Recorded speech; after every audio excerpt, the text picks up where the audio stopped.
RB Hyper Colosseum here. Here with a special deck profile with none other than the Peoria champ himself, Nick. Nick, you want to do a small introduction? Hi, y'all. My name's Nicholas Lane. Been playing since 2021. BT-6 is when I started, nice. so Yeah. I've been in the game OG, for a little bit. pretty Yeah. much, yeah. All right, Nick, you want to go over your deck? Yeah, sure thing. It's no surprise. I played Numemon this time around, and it turned out it worked out. Yeah, I hear you've been a long-time Nume player. Yeah, I've been playing since BT-14, really. Wow. Okay. Cool. Yeah. So to start off, playing the whole standard for Numemon.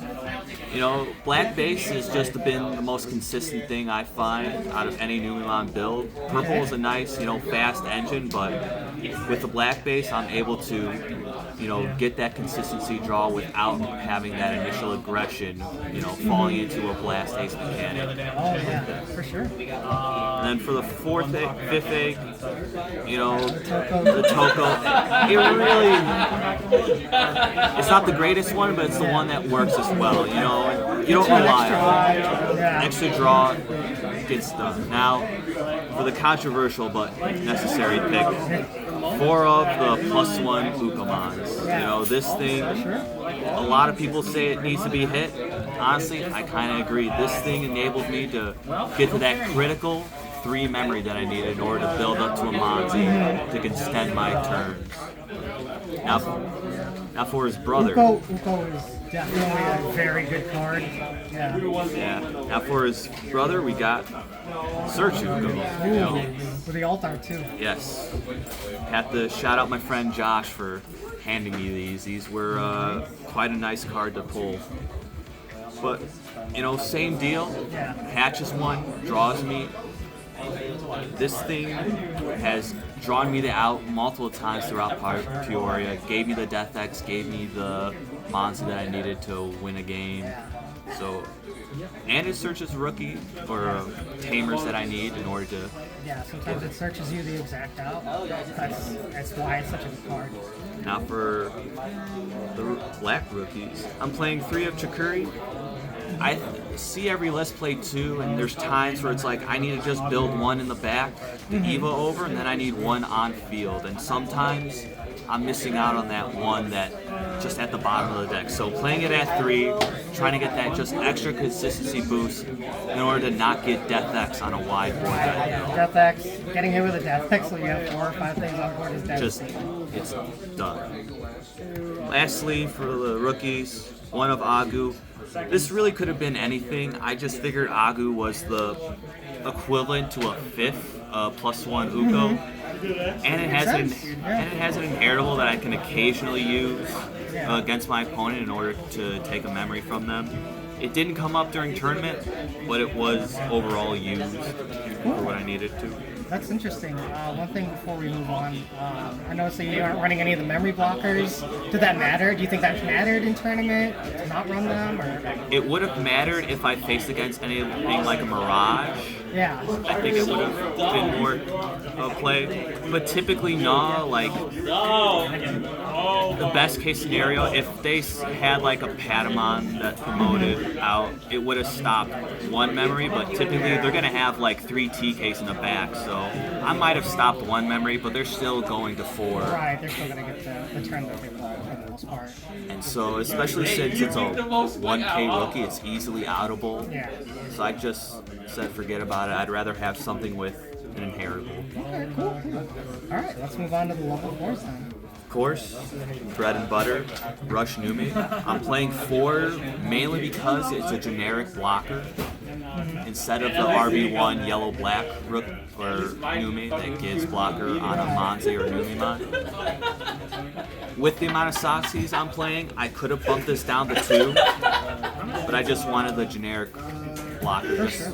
When I evo over into something like a Venus Mon or Ruin Mode, it's nice to have. And sometimes it matters.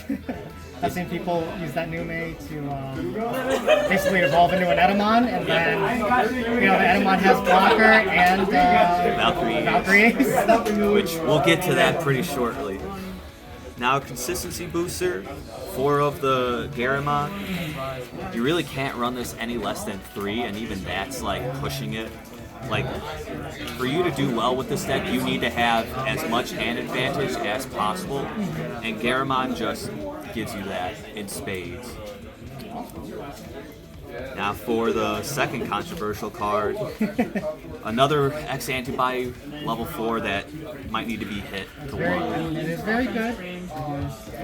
Yeah, I mean, this it will allow you to play out a level 6 from trash, or another Garamon, or rush Nume for game. This has won me at least 3 out of the 8 games that I've played, but it comes up a lot, especially with the Numemon giving you that extra draw, so you're effectively drawing 2 versus 1, so feeding into that hand advantage that the deck really needs and has. One of Garrett, this could have been anything. I initially was planning between this and a Quantumon, but with the deck already being as top heavy as it can be, I figured I'd go back. It's a low end deck, so I wanted to play on a little bit of low end. Yeah, just make it more consistent for the level 4. This also helps as like a 5th Garamon, you know, to trash that Platinum Nume in your hand to get it off, and it also enables Venus to get her effect off again. Oh, right, yeah. Second -1 this one. Very smart. Now then, for the 4 of Monzi, this thing is the true boss monster of this deck. It comes up all the time. It gets rid of the, floodgate rookie that's on field. It lingers, so it gets around the Magna X's protection pretty easily. And you just keep building this up and up and up for as many times as you need. So 5 cost level 5 basically, and Basically, you get to bluff Valkyrie Ace at all times whenever this thing's on board. Stops Mirage, as I discovered, for a turn. For a turn. Now for his second broken form. Yeah, I think is the true boss monster. Yeah. Monza X is such Monza X, this is what allows you to go wide and just clear security in like 2 turns. It's very powerful. Plays out a rush, plays out anything you really need it to. And something that I've learned up quite well is the fact that it's in all turns when something is played out, give a DP reduction. So with in tangent with the Etemon inheritable that's going to be shown, this thing can just out of nowhere pop a level 6. The all turns effect, DP minus something is paired. DP being the best form of removal in the game currently. 2 of the, I'll give credit where credit's due, the Han Zero tech that everyone saw in Sauron, and I'm no different. It practically won me the regional, allowing to force my opponent to do my game plan that I wanted to. Just as a 2 of, I think it works well enough. If I wanted to bump it up to 3, I think I'd have to cut a bit more of my level 6, and I just didn't see that as necessary. Your main monster is the Monzi, but the Etemon is the thing that allows you to cheat out games, basically. With the inheritable that I would say I used a couple times in tournament, it definitely helped push me over the edge where I needed those critical wins. Played 3 of the Valkyrie Ace. This card, we all know what it is. It's Ruin Mode Light. And Basically. this card is probably the most game warping out there right now. Ukamon, sure, everyone can run it, but this thing is just as generic as Ukamon. And I'd say it creates some very interesting board states that can pop up with it. Just that blanket minus DP can be quite hemorrhaging when it comes to certain matchups. The Etemon combo, forcing the opponent to attack. Yeah. You're always so basically popping an 8K, and if not, you're popping a high DP body. Of course, the other monster, we got Platinum Numemon. Really, what can be said about this thing? Gets cheated out, allows you to play your top end for cost. You can sometimes steal turn when you're lucky. Now for the 1-ofs. Many 1-ofs. 1-of Venusmon. 2, if I had another, I'd play it, but 1-of works quite well for me. It worked out for Peoria. And apparently there were a lot of judge calls on this card that, might have needed to be overturned because not a lot of people understood the opponent's turn shuts down your effects. It's an interesting ruling, but overall it's a very powerful card. Probably doesn't need too much reproduction. And it shuts down so many decks. So many decks. Turning off when digivolving and when attacking is huge. One of death decks, can't leave home without it. Yeah. People sleep with a gun, I sleep with a death decks under my pillow. And his, other alt art brother, Ruin Mode. Yeah. In the mirror matchup, it always comes down to win the dice roll to go first, and then rush to your Ruin Mode. Whoever gets to Ruin Mode or Death X to leave on board, the opponent has no choice. Yeah, you're basically too far ahead in the race for them to come back. Right. Now for the Tamers, we got 2 Varsatsky. A lot of people I see play 3. 2's enough for this. It's nice for that extra memory to get to that critical 3 memory that you need for the Monty play. Any more than that, you kind of don't want to see it. 1-of Louis. This is also a great game finisher. You just need that one critical swing in order to finish your opponent off. But in most cases, I find any more than one can kind of be a brick. Either you play it out early, or you're out of eggs and it does nothing for you. Alright. There's a finisher. Now for the real tech card. This Digimon Emperor, the card that swung most of my games in my favor, especially the last round. This one basically won me the final round in the tournament. Your opponent unable to come up with any Patamons, Ukos, or rookies in general, just swing the momentum. They'd set you to 2, you respond right back by playing down an Emperor. And then it skips a turn. Basically. Yeah, I steal a turn multiple times with this card. Very powerful. Understandable, especially in the mirror match. Yep, came up quite a lot. A couple of people would probably tell you that 2 is the way to play it. In this deck, you're a rush deck. You don't really want to be as controlly as you have to be. You want to just continue out and get your consistent land. This is just meant to seal a turn when you have to. I think all decks in this current format should at least play 1 if they can find room. Then we go for the 1-up map. It's just a consistency booster, You play out a Platinum Numemon, you can tap this and steal 3 memory. That can come up a lot.